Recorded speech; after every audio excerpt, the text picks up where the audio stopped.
Comment mettre fin à une amitié toxique sans faire trop d'histoires? On le sait tous, si on a peur de mettre fin à une amitié toxique à la base, c'est parce qu'on a peur de se retrouver tout seul, de se faire des histoires, que ça crie à n'en plus finir. Donc là, je vais vous aider à sortir de cette situation sans en faire tout un drame. Et juste avant de commencer, je veux préciser que vous serez toujours mieux seul que mal accompagné, avec la boule au ventre, d'avoir des amis. Soyez-en certains. Première chose à faire pour mettre fin assez doucement à une relation toxique, c'est commencer à prendre tes distances. C'est-à-dire que tu vas commencer à répondre moins rapidement aux messages, que tu vas moins répondre au téléphone, que tu vas plus souvent refuser les sorties. Enfin, en fait, tu vas essayer de t'éloigner assez subtilement de ce groupe de personnes toxiques. Donc tu fasses ça petit à petit, pas refuser toutes les sorties d'un coup ou totalement arrêter de répondre à leurs messages, mais vraiment au fur et à mesure commencer à arrêter. Comme ça, ce sera une rupture qui ne sera déjà pas brutale. Deuxième chose que je peux te conseiller, c'est si elles viennent un petit peu t'affronter en te demandant pourquoi est-ce que tu agis comme ça, pourquoi est-ce que tu te comportes comme ça.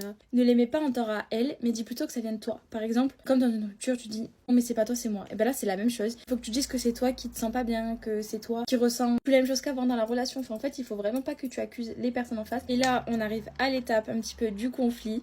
Si elle commence à vouloir te rentrer dedans ou vraiment cherche l'embrouille en fait, ce qu'il faut que tu fasses, c'est absolument pas te justifier. Tu n'as pas à te justifier de pourquoi est-ce que tu ressens une chose. Et après, elles comprennent ou elles comprennent pas, mais ça, c'est pas ton problème à toi. Pour te donner un exemple concret, si tu commences à dire qu'il y a un jour où tu as été blessée de la façon dont elles ont agi, elles vont forcément trouver une excuse et chercher à se justifier, alors que tu sais au fond qu'il n'y a pas d'excuse, elles ont juste mal agi. Mais si tu te justifies, tu leur laisses la possibilité de se justifier elles. Donc non. Ensuite, le jour où tu as vraiment pris ta décision, que tu as décidé que c'était terminé, que tu voulais plus avoir de relation avec ces personnes, ne reviens pas sur ta décision. Parce que là, ça va être la pire chose à faire. Il faut que tu sois ferme. Imaginons elle revient plusieurs fois parce qu'elle veut s'excuser, qu'elle veut changer.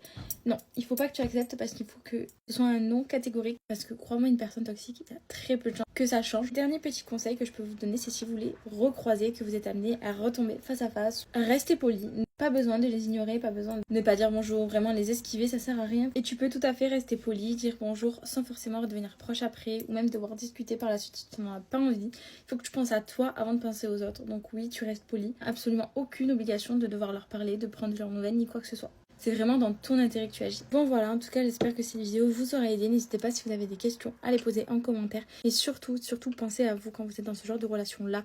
Croyez-moi, vous serez mieux sans tous les gens toxiques.